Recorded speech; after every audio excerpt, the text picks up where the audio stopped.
I am 63 years old. My hands are rough. My back aches every morning when I get out of bed. My truck is 22 years old, and the paint on the driver's side door has been fading since 2019. Some mornings, it takes 3 tries before the engine finally decides to wake up, just like me. I never cared about any of that. I drove that truck through rainstorms to deliver my son to his first day of school. I drove it at 2 in the morning when my wife had a fever and I needed to find medicine. That truck carried lumber when I was building our small home with my own hands. That truck never left me on the side of the road. Not once in 22 years.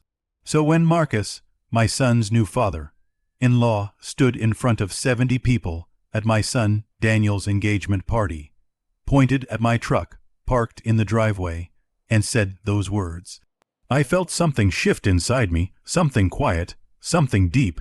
He said, "Is that your ride, old man, poverty stock?" And then he laughed. 70 people heard it. Some of them laughed too. Some of them just looked away. My son Daniel, my own son, the boy I raised, he stood right there, and he said nothing. My daughter-in-law Priya smiled like it was a joke. My wife Ruth grabbed my hand under the table, and I felt her fingers trembling. I looked at Marcus. I smiled. I said nothing. And for 3 days, everyone thought that silence meant weakness. They were wrong. My name is Edward Cole. People call me Ed. I grew up in a small town in Kentucky, in a house with 3 rooms and 6 people. My father worked at a coal processing plant. My mother cleaned houses for richer families on the other side of town. We were not poor in spirit, but we were tight in money. Every dollar was counted. Every meal was stretched. I left home at 19 with $40, a duffel bag, and the kind of stubbornness that only poor boys from small towns carry. I didn't go to a fancy university. I went to work. I worked at a warehouse. I worked at a mechanic's shop. I worked nights at a printing press, and every single dollar I saved, I put toward one dream. I wanted to build something real, something that would last. By the time I was 27, I had saved enough to start a small materials supply company. Just me, a used truck, and 3 phone contacts who needed gravel and lumber. I worked 16-hour days. I ate simple food. I lived in a 1-bedroom apartment that smelled like paint, and slowly, things grew. By 35, I had 12 employees. By 42, I had expanded into commercial construction supply.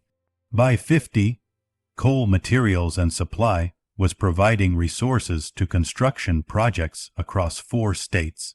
But here is the thing about me. I never changed how I lived. I still drove the same kind of truck. I still wore the same plain shirts. I still ate at the same diner. Every Thursday morning, eggs, toast, black coffee. I kept my money quiet. I kept my life simple. I believed that a man who flashes his wealth is a man who is insecure about who he is without it. My wife Ruth understood this completely. We got married when we were both 24 and had nothing. She worked as a nurse for 30 years. She never asked for diamonds. She asked for loyalty, for kindness, for a man who came home. I tried every day to be that man. We had 1 son, Daniel. Daniel was our whole world. We gave him everything we never had: education, opportunity, the ability to choose his own path. We sent him to a good university. We paid for it quietly, without announcing it to anyone. We watched him graduate with a business degree, watched him get his first real job at a financial consulting firm, watched him rent his first apartment. And then Daniel met Priya. Priya was beautiful. I mean that sincerely. She had a warm smile and sharp eyes. And the first time she came to our home for dinner, she complimented Ruth's cooking 3 times. I liked her immediately. What I didn't know yet was that Priya came from a family that measured everything. Her father, Marcus Anand, was a real estate developer. successful, loud about it. The kind of man who wore his watch like a billboard and introduced himself by mentioning his projects before his name. He drove a black Mercedes that he replaced every 2 years. He lived in a house with 6 bedrooms that he described as modest to make people feel uncomfortable about their own homes. First time I met Marcus was at a dinner he organized at a restaurant that didn't have prices on the menu, which, as any working person knows, means the prices are specifically designed to make you feel small. He shook my hand firmly and looked at me the way men like him always look at men like me. A quick scan, top to bottom, calculating worth by clothing and posture and the softness of your hands. I was wearing a clean button-down shirt and my good trousers, but they were not designer, and my shoes, while polished, were 7 years old. He smiled politely and said, "Daniel tells me you're in material supply." "That's right," I said. "Small operation." I smiled. "It keeps us comfortable." He nodded slowly, the way people do when they've already formed an opinion and are just waiting for you to confirm it. That was the moment it started. That small, quiet underestimation. That gentle, invisible disrespect. Over the next several months, as Daniel and Priya got more serious, I watched the pattern continue. Marcus would make comments about upgrading your lifestyle, Ed. He'd suggest that Daniel encourage his father to invest in something more impressive. He once told Ruth at a family brunch that she should treat herself more, implying, of course, that we either couldn't afford to or didn't know how. Ruth would smile and say nothing. She'd learned that from me. But something was building underneath the surface. And the engagement party was where it finally broke through. The party was held at Marcus's home. Of course it was. He had insisted on organizing it himself, as a gift to the young couple, he said, which really meant as a stage for himself. The house was decorated with flowers that probably cost more than my first car. There were catering staff in uniform. There was a live jazz trio playing near the garden fountain. 70 guests, all of them from the right. Circles, business connections of Marcus, friends of Priya's mother Gloria, a few relatives from both sides. Our side of the family was small. Me, Ruth, my sister Barbara and her husband Tom, and my brother-in-law George. That was it. We were 5 people surrounded by 65 strangers who all seemed to know each other and seemed to all own second homes. I wore my best suit. Ruth wore a beautiful blue dress that she had bought specifically for this evening. She looked lovely. She was nervous. I could see it in the way she kept touching her pearl necklace, a gift I had given her on our 30th anniversary. We arrived together in my truck. Now, I want to paint this picture clearly so you understand what happened. Marcus's driveway was full of vehicles: a white Range Rover, a silver Porsche Cayenne, 2 BMWs, a red Tesla, all of them gleaming, all of them new, all of them expensive. And then there was my truck, dark green, 22 years old, a small rust spot above the rear wheel well that I kept meaning to fix, parked quietly at the end of the driveway like it was apologizing for being there. I didn't think anything of it. It was my truck. I drove it here. That was the end of the story as far as I was concerned. Ruth and I walked in. Daniel met us at the entrance. He hugged his mother, shook my hand, and I could see immediately that he was in a different mode, the mode he used around impressive people. Straighter posture, bigger smile, more careful words. I recognized it because I had watched him develop it over the years, this second skin he wore in certain company. "Dad, you look great," he said, and he meant it, but there was something underneath, a slight flicker of anxiety when he saw my suit. "An old suit, a good suit, but old. You look happy." I told him, "That's all that matters." He nodded and led us in. The evening started well enough. Ruth and I sat with Barbara and Tom. We ate good food. We watched Priya laugh with her friends. We saw Daniel make speeches that made people clap. For a little while, I let myself just feel proud of my boy, proud of the young man he had become. And then, around 9 o'clock, Marcus stepped outside with a group of his friends, and someone I never found out who pointed at my truck. I was standing near the garden, holding a glass of water, talking to my brother-in-law George when I heard it. That laugh, not a small chuckle, a real, full laugh that carried across the garden. I turned. Marcus was standing with 4 of his friends near the driveway, all of them looking at my truck. And then he turned, saw me watching, and instead of looking away, he leaned into it. He walked toward me with that smile. That wide, confident smile of a man who has never been told to stop. "Ed," he called out, loud enough for nearby guests to hear, "is that your truck out there?" The garden had gone quieter. People were listening. "It is," I said. He shook his head with theatrical disbelief. "Man, what year is that? 2002, 2003, 2002, I said. He turned to his friends, his audience, and spread his hands wide. "Poverty stock," he said, grinning. "My man is rolling in poverty stock. Laughter, real laughter, from real people, at a party celebrating my son's engagement." I looked at Daniel. Daniel was standing 12 feet away. He had heard everything. He looked at me, and then he looked at his shoes. And he said nothing. I looked at Priya. She was covering her smile with her hand, trying to make it look like something else, but it wasn't. I looked at Ruth. Her eyes were bright with held back tears. Her jaw was tight. I looked at Marcus. He was still grinning, waiting for me to get angry, to get defensive, to shrink, to explain myself. Instead, I smiled, not a fake smile, not a defeated smile, a real, calm, knowing smile.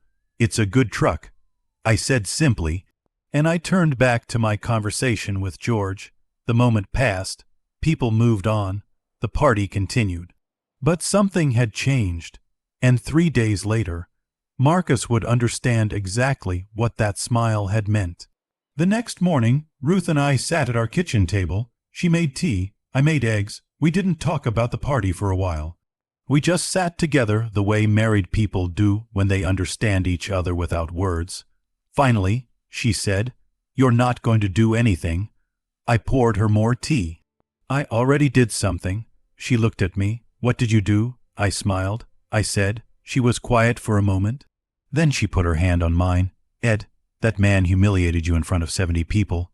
Daniel didn't say a word, not one word. I know. That doesn't bother you." I thought about it honestly. "It bothers me," I said, "but not for the reason you'd expect. I'm not embarrassed about the truck. I'm sad about Daniel, about what he chose to do in that moment." Ruth looked out the window for a while. Then she said quietly, "He's scared of that man." "I know," I said again. "What are you going to do?" I sipped my coffee. "Wait," I said, "and let things be what they are." She trusted me. That was one of the great gifts of our marriage. She had always trusted me to know when to be still and when to move. That day I made 2 phone calls. One to my business partner, James Whitfield, who had been with Coal Materials and Supply since the very beginning, since the days when we worked out of the truck bed. The second call was to my attorney, Leonard Park. I will tell you about those calls later. First, let me tell you what happened on day 2. Day 2 after the party, Daniel called me. I knew he would. I had been waiting for it. The phone rang in the early afternoon. I was in my workshop. I like to build things with wood in my spare time. Small furniture, shelves, nothing fancy. I set down my sandpaper and answered, "Hey, Dad. Hey, son." There was a long pause. I let it sit there. "So," he started, "about last night." "What about it?" Another pause. "Marcus can be. He's just like that with everyone. He doesn't mean anything by it." I said nothing. "Dad, I'm here. Are you upset? Should I be?" I heard him exhale. "I just don't want there to be any tension. Priya's family is important to her, and Marcus is Daniel." I said gently, "It's all right. You're sure?" "I'm sure." And I meant it. Not because I had forgotten, and not because it didn't matter, but because what was coming would say everything that needed to be said. Better than anger, better than argument, better than anything I could put into words on a phone call. "Okay," he said, sounding relieved. "Good, that's good, Daniel," I said before he could hang up. "Yeah. Do you remember when you were 11 years old, and you had that school project, the science fair?" A pause. "Yeah, the model of the solar system. You wanted to buy the kit from the store, the expensive one with the pre-made planets. I remember. And I said we'd build it ourselves. You were so frustrated with me. You said it would look cheap compared to the other kids' projects." He was quiet. "You won first place," I said, because ours was the only one that was actually built, the only one that had real thought and real work in it. Silence on the line. "I love you, son," I said. "I'll talk to you soon." I hung up and went back to sanding. Now, this is the part of the story I need you to stay with me for, because this is where everything changes. On day 3, after the engagement party, there was a meeting. A very important meeting. Let me give you some background. For 2 years, Marcus Ann's real estate development firm, Ann and Properties, had been pursuing a major contract. A very large, very prestigious commercial development project in the city. A mixed-use development that would include office space, retail, and a hotel. The kind of project that puts a company on a different level entirely. The contract was worth over $60 million. The project was being coordinated by a development consortium, 3 investors, and a holding company. And the holding company that controlled the final decision on the materials and construction supply contract was a firm called Centerpoint Capital Holdings. Marcus had been chasing this contract for 8 months. He had made presentations. He had sent proposals. He had attended dinners and networking events. He had told his wife, his daughter, his friends, and apparently 70 party guests that he was in the final stages of securing the biggest deal of his career. What Marcus did not know, what almost nobody knew, was who owned Centerpoint Capital Holdings. On day 3, Marcus walked into a downtown boardroom for what he believed was the final presentation meeting. He wore his best suit, navy blue, perfectly tailored. His watch, I'm told it was a Rolex, was polished to a mirror shine. He had his team with him, 4 people, all of them confident and prepared. He had rehearsed this presentation 11 times. He had told Priya the night before, "Tomorrow, everything changes." He walked into the boardroom and he froze. Because, sitting at the head of the table, in a quiet charcoal suit, with a glass of water and a simple notepad, was me. Edward Cole, the man with the old truck, the poverty stock. The room was very quiet. I looked up from my notepad and smiled, the same smile I had given him 3 nights ago in his garden. "Marcus," I said, "good morning. Please sit down." He didn't move for a moment. His face went through several colors. Then, slowly, his team sat down around him, and he lowered himself into his chair. Across from him sat James Whitfield, my partner, and Leonard Park, my attorney. And at my right hand sat someone Marcus had never met, my head of acquisitions at Centerpoint Capital Holdings, a woman named Susan Chen, who had been with me for 15 years. Because here is what Marcus never knew. Coal materials and supply had grown, yes. But 3 years ago, I had also quietly used the proceeds from a partial sale of the company to establish Centerpoint Capital Holdings as a private investment vehicle.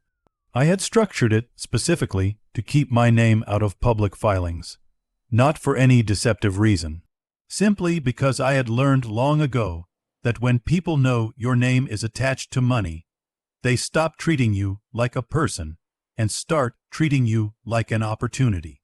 I liked being underestimated. I had built a very comfortable life inside other people's assumptions about me. Marcus sat across from me. He had spent 8 months trying to impress a company that was owned by the man he had publicly mocked 3 days earlier. The irony was not lost on either of us. I let the silence sit for exactly long enough. Then I opened my notepad. "Let's talk about your proposal," I said. "I want to be honest with you about what happened in that room, because I am not the kind of man who enjoys watching others suffer." Marcus composed himself faster than I expected. He was a businessman, and businessmen learn to recover quickly from surprise. He gave his presentation. His team was professional. The numbers were reasonable. The plans were well prepared. When it was done, he looked at me directly. There was no arrogance left in his face, just a careful, watchful stillness. "Edward," he said, "I had no idea."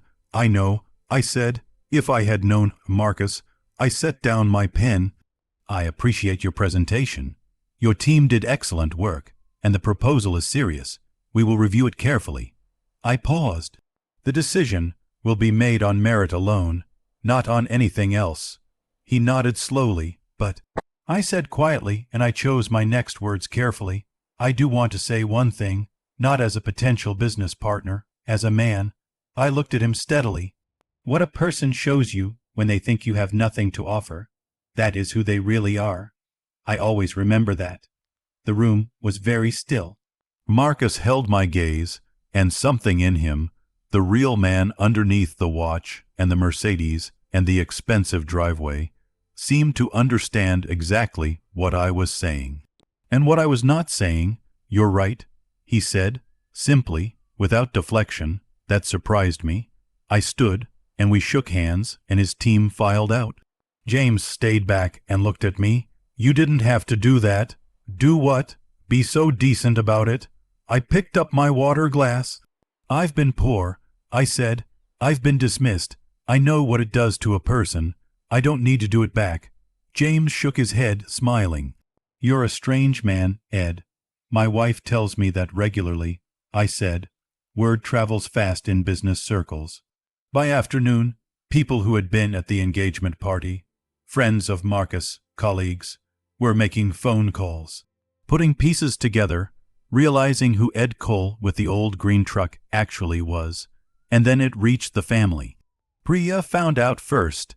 I'm told she called Daniel within the hour.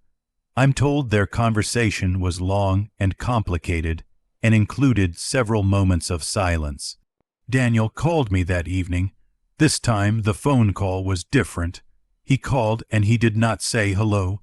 He said, "Dad," and his voice cracked on that single word. "Hey, son." I said, "Why didn't you tell me?" "Tell you what?" "Cedar Point, the holding company, any of it. Dad, why didn't you?" He stopped. I stood there at that party. I heard what Marcus said. I heard him call your truck poverty stock, and I just stood there. I said nothing. I did nothing. I sat down in my armchair. The same armchair I had owned for 16 years. "Daniel, I'm so ashamed," he said, and he was crying. My son, my 31-year-old son with his business degree and his consulting job, was crying on the phone like he was 11 years old again. "Listen to me," I said. "I let him disrespect you in front of everyone, and I just—" "Daniel, stop." He went quiet. "I didn't hide things from you to embarrass you later," I said. "I kept things private because that's who I am. That's who I've always been. You know that." "I know." "What I need you to understand is this," I said. "When Marcus said what he said, it didn't hurt me because of money. It didn't hurt me because of the truck. It hurt me because you were there. You were 12 feet away, and you didn't say a word." Silence. "Not because I needed you to defend me," I continued. "I can handle myself, son, but because of what that silence said about what you've become around people who have more than us. You changed, Daniel, and I've been watching it happen." His voice was very small. "I know, Dad, when you were a little boy," I said, "you never cared what anyone thought. You were brave. You said what was true. You were kind without calculating whether kindness would cost you something." I paused. "I need that boy back because that's the man I raised, the man I'm proud of." He was quiet for a long time. Then, "I'm sorry, Dad. I know you are. Will you forgive me?" I looked out the window at my driveway. At my truck, parked where it always was, patient and quiet, and exactly what it had always been. There is nothing to forgive, I said. But there is something to change. That night, I sat with Ruth on our back porch. She had made tea chamomile, the kind she makes when she wants the evening to be soft. She had found out during the day through Barbara, who had heard from someone who had heard from someone else. The circles of information closed quickly. She sat beside me and was quiet for a while. Then she said, "You knew this was going to happen." "I thought it might," I said. "Did you plan it?" "I didn't arrange the meeting. That was already scheduled." Marcus had been in the pipeline for months before Daniel ever mentioned Priya's family name. It was just. I smiled. "Timing," she shook her head slowly. "You and your timing. Are you angry with me?" She thought about it. "Truly thought about it." "No," she said finally. "No, I'm not, because you were decent in that room. Susan told me she called me this afternoon. She was there. She said you gave him every professional courtesy. She said you were kinder than she would have been." "Marcus isn't a bad man," I said. "He's just a man who forgot that other men are men." Ruth was quiet. "He reminded me of someone I used to know," I said. "Who?" "Me, a little bit, when I was young and hungry and trying to prove myself. I did things I'm not proud of. I dismissed people. I made assumptions. I sipped my tea. I grew out of it, because life was generous enough to teach me hard lessons early." Ruth put her head on my shoulder. We sat there in the dark for a while, listening to the neighborhood. A dog somewhere, a car passing, the distant sound of someone's television. "He humiliated you," she said softly. "He tried to." I said, "But you can only be humiliated by something you're ashamed of. And I am not ashamed of a single day of my life, not one day." She lifted her head and looked at me. And in her eyes, after 39 years, after everything, I saw the same thing I had seen when she was 24, and we had nothing, and we sat in our tiny apartment and made plans for a life.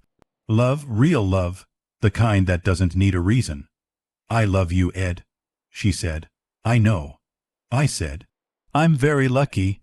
2 days later, Marcus came to our home. He came alone. No Mercedes. He drove a regular car. I assumed it belonged to someone else or was a spare. He walked up to our door holding nothing except his own hands, which I noticed were clasped in front of him in a way that was unfamiliar for a man who usually carried himself like a closed fist. Ruth let him in. I was in the living room. He sat across from me. He looked at our home, the photographs on the wall, the wooden bookshelves, the old comfortable furniture, the small details of a life well lived. He looked at it the way people look at something they misread the first time and are now reading again carefully. "I owe you an apology," he said, "a real one." "All right," I said, "not because of the business," he added quickly. "I want you to understand that. I'm not here because of what you could do to my proposal. I'm here because I was wrong. I embarrassed you. I embarrassed your wife.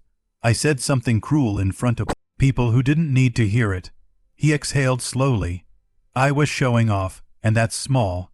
That's a small thing for a grown man to do." I looked at him carefully. He was not performing this. I have a good sense for performance. I've been in business long enough to know the difference between a man saying words and a man meaning them. "He was meaning them. I appreciate that, Marcus," I said. "I had a conversation with Priya last night," he continued, "and she told me some things about how I've behaved over the last year. Around you, around your family." He paused. "She wasn't kind about it, and she was right not to be." He looked at me directly. "You raised a son who is a good man. I didn't make it easy for him to be that, around me. I'm sorry for that too." The room was quiet.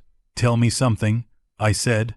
"That first evening we met at the restaurant, you sized me up in about 30 seconds. What did you see?" He didn't look away. "An ordinary man," he said. "A quiet, ordinary man." And now, he was quiet for a moment. Then, the same thing, he said. "Except now, I understand that ordinary was the wrong word. I think what you are is settled. You're a settled man. You know exactly who you are, and that's actually," he stopped. "That's rarer than anything I own. That surprised me too." I stood up and held out my hand. He stood and took it. "I make no promises about the contract," I said. "It will be decided by numbers and merit. That's fair. That's more than fair," he said. He left. Ruth, who had been listening from the hallway, came into the living room. "You believe him?" she asked. "Some men need to be brought to the edge of something before they look at themselves clearly," I said. "I think he looked." I picked up my tea. Whether he changes, that's his business. The following week, Daniel came home. He drove up in his nice car, and he walked in, and he sat at the kitchen table, the way he used to when he was a teenager, and needed to say something difficult. I sat across from him. Ruth brought coffee, and then quietly left the room. "I want to tell you something," Daniel said. "And I need you to just hear it, not respond, just hear it." "Okay," I said. He folded his hands on the table. "I have been trying, for the last 3 years, to build a life that looked like something. Not felt like something, looked like something. The apartment, the job title, the right restaurant on right night, the right people in the right circle." He looked at his hands. "I have been chasing the approval of people who don't actually know me, because somewhere along the way, I got confused about what success was supposed to look like. I waited. And watching you at that party, in that boardroom, everywhere, I realized that you have never chased anybody's approval in your life. Not once. You just built things. You built your company, and you built our house, and you built furniture in your workshop, and you just built things, quietly, without telling anyone, without needing anyone to clap." He looked up at me. "I want to be like that," he said. "I want to be actually something instead of looking like something." I looked at my son for a long moment, at the young man sitting across from me who was, somewhere under the professional suit and the careful posture, still the same boy who built a solar system out of wire and paint and won first place. "You already are like that," I said. "You just forgot for a while." He nodded. And then, unexpectedly, he laughed a small, relieved laugh. "Priya called Marcus out completely," he said. "At dinner, in front of her mom, she told him she was ashamed of how he'd treated you. She said she didn't want to start her marriage with that kind of example in it. She's a good woman," I said. "She is," he agreed. "She's better than I deserve right now, but I'm working on it."